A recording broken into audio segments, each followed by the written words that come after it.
Assalamualaikum warahmatullahi wabarakatuh. Salam sejahtera untuk kita semua. Halo Sobat Hukum, pada video kali ini saya akan membahas topik yang sangat fundamental bagi hukum di Indonesia, yaitu sosioantropologi hukum Islam, yang bagaimana hukum Islam dipraktikkan, dipahami, dan dipengaruhi oleh budaya lokal serta struktur sosial di kehidupan nyata. Video ini dibuat untuk memenuhi tugas ujian akhir semester mata kuliah Sosioantropologi Hukum Islam yang diampu oleh Ibu Husnun Nahdiyah, SHMH. Perkenalkan, nama saya Muhammad Dafa Alfariski dengan NIM 1241944 dari kelas HTN 3B. Hari ini saya akan membahas mengenai bagaimana hukum Islam bertransformasi di Indonesia melalui proses reaktualisasi dan kontekstualisasi, serta bagaimana pendekatan sosioantropologi hukum Islam memperkuat posisi hukum Islam dalam sistem peraturan perundang-undangan kita.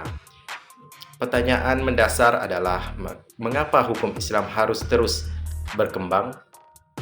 Jawabannya karena hukum Islam bukan hanya sekedar teks mati dari masa lalu. Melalui reaktualisasi, kita melakukan ijtihad baru agar hukum tetap relevan dengan zaman. Sedangkan melalui kontekstualisasi, kita memastikan hukum tersebut membumi dengan karakter masyarakat Indonesia. Tujuannya agar Islam benar-benar menjadi rahmat bagi semesta alam, terutama dalam konteks kebangsaan kita. Strategi reaktualisasi dan kontekstualisasi. Dalam praktiknya, kita tidak lagi hanya melihat bunyi teks secara harfiah, melainkan mencari apa tujuan hukum tersebut atau maqasid al-syariah. Sebagai contoh, di era modern kita mengenal zakat profesi. Secara tekstual, zaman Nabi hanya mengenal zakat tani dan ternak. Namun demi keadilan sosial, pendapatan jasa pun kini dizakatkan. Begitu juga dengan harta bersama dalam perkawinan. Ini adalah bentuk penghormatan terhadap para istri dalam rumah tangga yang sangat sesuai dengan budaya kita di Indonesia. Kontribusi sosioantropologi hukum Islam.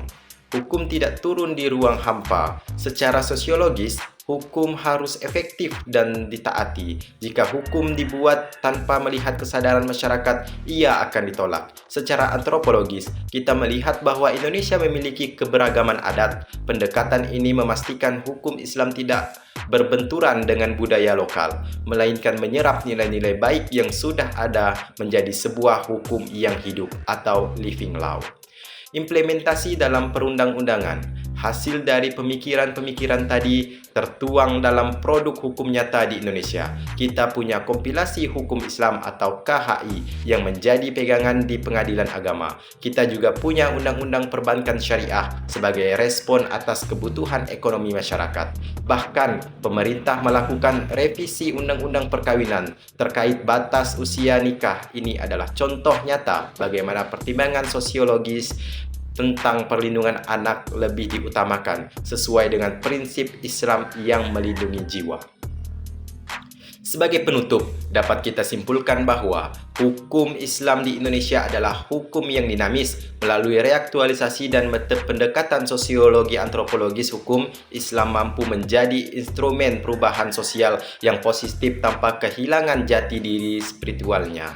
Demikian yang dapat saya sampaikan.